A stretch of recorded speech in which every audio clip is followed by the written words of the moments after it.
নমস্কার বন্ধুরা, আমি মৌমিতা। আহারে বাহারিতে আপনাদের সকলকে স্বাগত। আজ চলে এসেছে এক নতুন রেসিপি নিয়ে। আজকের রেসিপি আমের জেলি চাটনি।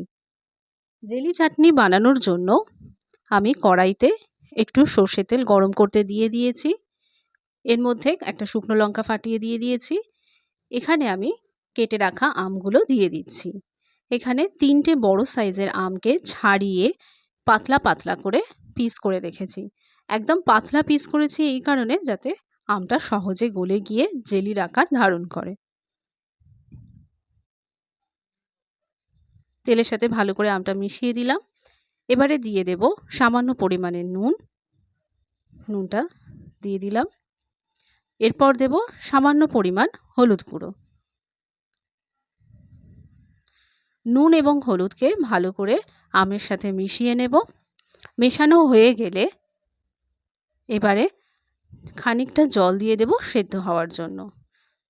জল ঢেলে দিচ্ছি। এবারে ঢাকনা দিয়ে 10 থেকে 15 মিনিট আমি এটাকে সেদ্ধ হতে দেব, যাতে ভালোভাবে সেদ্ধ হয়ে যায়। 15 মিনিট হয়ে গেছে, ঢাকনা খুলে দিচ্ছি। দেখুন আমটা সেদ্ধ হয়ে গেছে।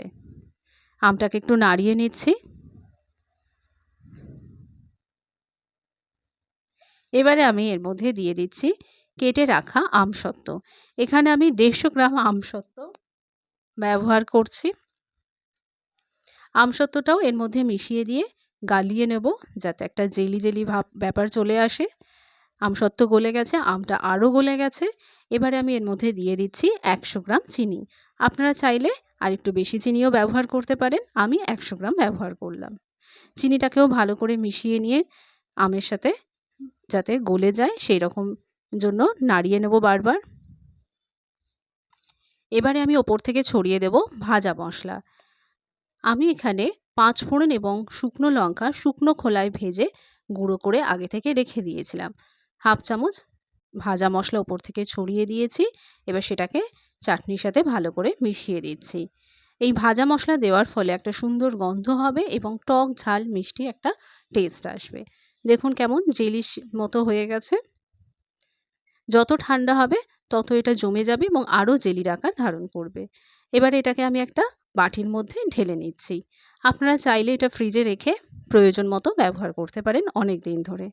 তাহলে আজকের মতো এটুকুই। আবার দেখা হচ্ছে নতুন একটা রেসিপি নিয়ে, নতুন একটা ভিডিওতে। আমার আজকের রান্নাটা কেমন লাগলো সেটা অবশ্যই কমেন্ট সেকশানে জানাবেন এবং এরকমই নিত্য নতুন ভিডিও পেতে আমার চ্যানেলকে অবশ্যই লাইক, শেয়ার এবং সাবস্ক্রাইব করবেন। ধন্যবাদ।